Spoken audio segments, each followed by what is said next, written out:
తెలంగాణలో భూమి లేని రైతు కూలీలకి ఇందిరమ్మ ఆత్మీయ భరోసా పథకం కింద ఏటా 12,000 రూపాయలు చెల్లించాలని రాష్ట్ర ప్రభుత్వం నిర్ణయించింది. అయితే సుమారుగా 10 లక్షల మంది అర్హులు ఉంటారని అంచనా వేస్తున్నారు.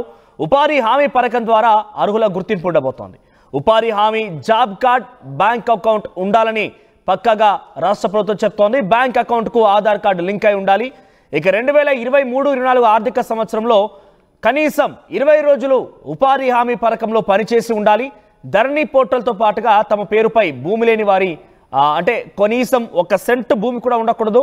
ఉపాధి హామీ పథకంలో 20 రోజులు పనిచేసి ఉండాలి. ఎక్కడ కూడా వారికి భూమికి సంబంధించిన ఆవరణ వాళ్ళకి కానివ్వండి, లేకుంటే సొంత వాహనం, ఇలాంటి అన్ని చాలా కండిషన్స్ అయితే ఉన్నాయి. ఈ కండిషన్స్ అన్నిటి కనుక అర్హత సాధిస్తే సుమారుగా 12,000 రూపాయలు ఏడాదికి గాను, అంటే ఒక సీజన్కి 6,000 రూపాయల చొప్పున మీ బ్యాంక్ ఖాతాలో జమ కాబోతున్నాయి. ఇది కేవలం భూమి లేనటువంటి నిరుపేదలకు మాత్రమే ఇందిరమ్మ ఆత్మీయ భరోసా కింద ఇవ్వబోతుంది రాష్ట్ర ప్రభుత్వం. 100 రోజుల పనిగా చెప్పేటువంటి ఆ జాబ్ కార్డు ఉండాల్సింది తప్పనిసరిగా బ్యాంక్ అకౌంట్ ఉండాలి, ఆధార్ కార్డు లింక్ అయి ఉండాలి. ఆ జాబ్ కార్డు మీద కనీసం 20 రోజులు పనిచేసినట్టుగా ఉండాలి. వారికి మాత్రమే అర్హత సాధించబోతున్నారు. ఇక గ్రామ పంచాయతీ తీర్మానాల్లో అభ్యంతరాలు ఉండకూడదు. అంటే గ్రామ పంచాయతీలో మీ అర్హతకు సంబంధించినటువంటి ఆ లిస్ట్ని అనౌన్స్ చేయబోతున్నారు. అక్కడ గ్రామ సభల్లో వెల్లడించబోతున్నారు. అయితే ఆ లిస్టు ద్వారా ఎవరైనా కనుక అభ్యంతరాలు ఉంటే కనుక మీకు క్యాన్సిల్ అయ్యే అవకాశం ఉంది. అంటే మీ గ్రామ పరిధిలోనే మీకు కనుక అర్హత సాధిస్తే ఈ 12,000 రూపాయలు ఇవ్వాలని చెప్పి రాష్ట్ర ప్రభుత్వం కనుక డిసైడ్ అయితే, మీ గ్రామ పరిధిలో ఇంకెవరైనా కనుక అడ్డు చెప్పినా కూడా, అభ్యంతరాలు వ్యక్తం చేసినా కూడా మీకు దానికి అర్హత ఉండదు. ఇక నెల 21 నుంచి 24 మధ్య లబ్ధిదారుల జాబితాని రాష్ట్ర ప్రభుత్వం గ్రామ పంచాయతీ కార్యాలయాల్లో గ్రామ సభలు పెట్టి వెల్లడించబోతోంది.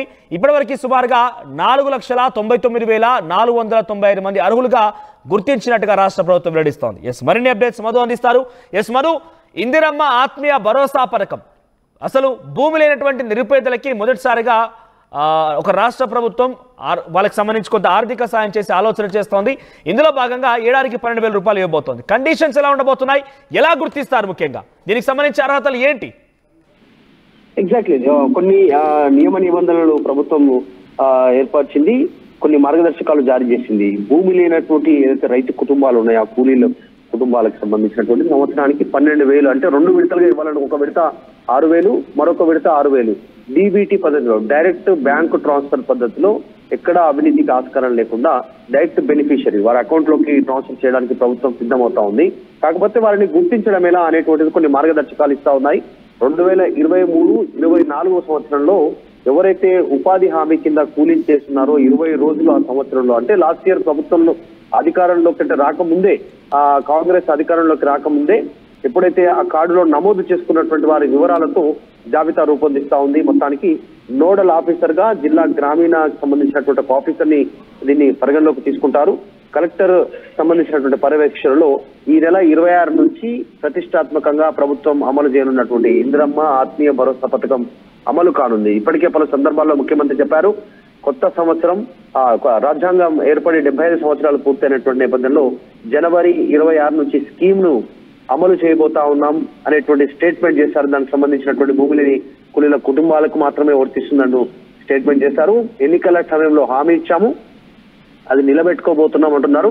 ఈ కండిషన్ కి వచ్చేసరికి 20 రోజులు ఖచ్చితంగా పనిచేసినటువంటి వారే అర్హులు అనేటువంటిది నిబంధన ఇది ఖచ్చితంగా. కాబట్టి ఆ కార్డు ఏదైతే ఉందో దాంట్లో వారు 20 రోజులు పనిచేసినట్టుగా గ్రామ పంచాయతీకి సంబంధించినటువంటి వాటిలో వాళ్ళు ఎంట్రీ చేసుకొని ఉండాలి. ఈ పంచాయతీ దీనికి సంబంధించినటువంటి బాధ్యత అంతా కూడా పంచాయతీరాజ్ గ్రామీణ అభివృద్ధి శాఖకు ప్రభుత్వం అప్పగించింది. ఎవరైతే సాగు భూమి లేదో, కనీసం సాగు భూమి లేకుండా కూడా, 1 ఎకరా భూమి కూడా లేకుండా వ్యవసాయ కూలీలుగా పనిచేస్తున్నటువంటి వారు మాత్రమే ఈ పథకానికి అర్హులు. ఉపాధి హామీ పథకం కింద ఏదైతే జాబ్ కార్డు ఉంటుందో 20 రోజులు పనిచేసినటువంటి వాళ్ళు మాత్రమే అర్హులు. కాబట్టి దీనికి ఈ రకంగా నియమ నిబంధనలు విధించడం జరిగింది. అయితే దీని డిపార్ట్మెంట్ లో నోడల్ డిపార్ట్మెంట్ గా వ్యవహరిస్తా ఉంది. డిపార్ట్మెంట్ కి గ్రామీణాభివృద్ధి శాఖ, మొత్తానికి రాష్ట్ర స్థాయిలో ఏమో పంచాయతీరాజ్ కమిషనర్ ఇన్ఛార్జ్ గా ఉంటారు. గ్రామ స్థాయిలో మాత్రం నోడల్ ఆఫీసర్ గా ఈ డిపార్ట్మెంట్ సంబంధించిన వ్యవహరిస్తోంది. మొత్తానికి జిల్లాలో కలెక్టర్ల పర్యవేక్షణలో జిల్లా గ్రామీణాభివృద్ధి శాఖ అధికారి నోడల్ అధికారిగా వ్యవహరిస్తారు. త్వరలోనే 26 జనవరి 26కి ఈ పథకం ప్రారంభం కానుంది. దీన్ని చాలా పెద్ద ఎత్తున లబ్ధి చేకూర్చేలా వ్యవసాయ కూలీలకు లబ్ధి చేకూర్చే పథకంగా ప్రభుత్వం వర్ణిస్తా ఉంది. చూడాలి 26 నుంచి ఈ అమలు కానుంది. రైట్, రాష్ట్ర వ్యాప్తంగా సుమారుగా మధు చూస్తుంటే కొన్ని లక్షల సంఖ్యలో, కొన్ని 50 లక్షలు 40 లక్షల వరకు ఉండే అవకాశం. ఎందుకంటే గ్రామీణ ప్రాంతాల ప్రజలు కూడా మనం గమనిస్తే ఒక వ్యాధి వచ్చిన సందర్భంలో పెద్ద ఎత్తున అల్లకల్లోలం సృష్టించి ప్రపంచవ్యాప్తంగా మొత్తం కూడా అల్లకల్లోలంగా మారిన నేపథ్యంలో కూడా చాలామంది ఈ కార్డు ఆధారితంగానే ఉపాధి లభించింది. అంటే క్షేత్రస్థాయిలో చాలామంది కూడా ఈ జాబ్ కార్డ్స్ ఉన్నాయి. సో వారందరికీ అర్హత సాధిస్తారా, లేదంటే కేవలం అందులో కొంతమంది మాత్రమే అర్హత సాధిస్తారా? ఒక కుటుంబంలో కనుక 4 పిల్లలుంటే వారందరూ కూడా జాబ్ కార్డులో అర్హత సాధించే అవకాశం ఉంటుంది. సో అందరి పేరు మీద ఈ డబ్బులు జమ కాబోతున్నాయా, కుటుంబానికి ఒక్కరనే విధంగా ఉంటుందా, ఎలా ఉంటుంది? అంటే రైతు భరోసా విషయానికి వస్తే కుటుంబంలో ఎంతమంది ఉంటే అంతమందికి రైతు భరోసా జమ అవుతుంది కాబట్టి ఆ రకంగానే ఉంటుందా ఈ పథకం కూడా? లేదు, ఇది కుటుంబం అంటే ఒక యూనిట్, కుటుంబాన్ని ఒక యూనిట్ గా తీసుకుంటూ వారిని అర్హులుగా గుర్తించే ప్రయత్నం చేస్తా ఉంది పంచాయతీరాజ్ శాఖ. ఇప్పటికే డీటెయిల్స్ తీసుకోవడం జరిగింది పంచాయతీరాజ్ శాఖ. దాంట్లో మొత్తం రాష్ట్ర వ్యాప్తంగా తెలంగాణలో 29 లక్షల మంది రైతు కూలీలుగా పనిచేస్తా ఉన్నారు. ఆల్టర్నేట్ గా అంటే ఇక్కడ కొన్ని ప్రాంతాల్లో పండేటువంటి పంట ప్రకారం కొన్ని సందర్భాల్లో కూలీలుగా పనిచేసి మిగతా సమయాల్లో మైగ్రేటెడ్ బాంబే ఇతర ప్రాంతాల్లో వేరే పనుల కోసం వెళ్తారు. అక్కడ సీజన్ లేనప్పుడు మళ్ళీ తిరిగి వచ్చి ఇక్కడ వ్యవసాయ కూలీలుగా పనిచేస్తున్నటువంటి సందర్భాలని ఈ గ్రామీణ శాఖ గుర్తించి పంచాయతీరాజ్ గ్రామీణ శాఖ ప్రభుత్వానికి డీటెయిల్స్ ఇచ్చింది.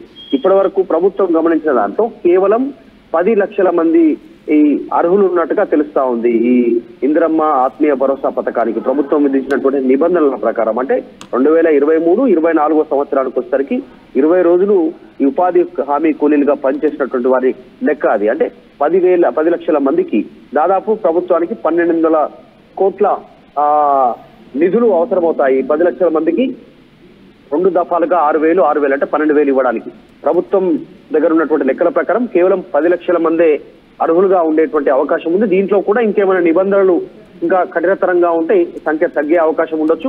కాస్త సరళతరంగా ఉంటే మాత్రం కొంచెం సంఖ్య పెరిగేటువంటి అవకాశం కూడా ఉండొచ్చు. ఇంక దీన్ని ఏమైనా నిబంధనలు 26వ తారీఖు వరకు ఏమైనా ప్రభుత్వం సరళీకృతం చేయాలనుకుంటే ప్రస్తుతానికి మాత్రం 1200 కోట్లు అవసరమవుతాయి ప్రభుత్వానికి. 10 లక్షల మంది అర్హులుగా ఉన్నట్టుగా తెలుస్తా ఉంది ఇందిరమ్మ ఆత్మీయ భరోసా ఆ పథకానికి. మనోజ్.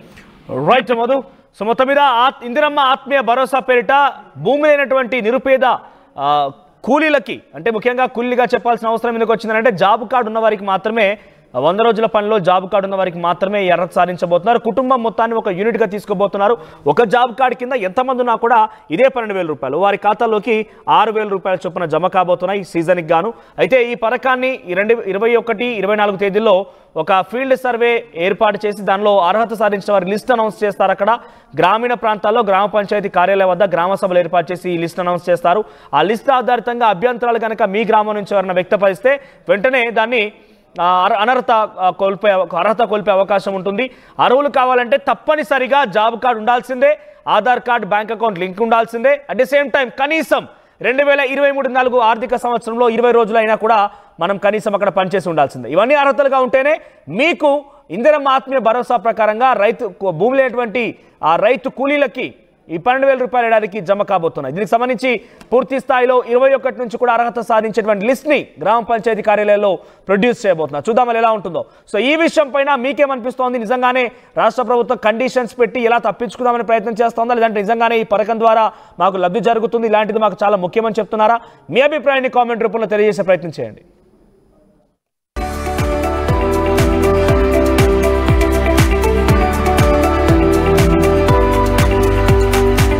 కెన్ యూ బిలీవ్ ఇవన్నీ ఒకప్పుడు అవుట్స్కట్స్ అని, అలాగే ఇప్పుడున్న అవుట్స్కట్స్ రేపు హార్ట్ ఆఫ్ ద సిటీ అవుతాయని? మన మైరాన్ హోమ్స్ సిటీకి 4 పక్కల వేరియస్ ప్రాజెక్ట్స్ ని క్రియేట్ చేస్తోంది. మిస్ అయ్యామన్న ఫీలింగ్ ఇంకెవ్వరికీ ఉండదు. మైరాన్ homes, prince of real estate. మైరాన్ works with vision. Come, let's grow together.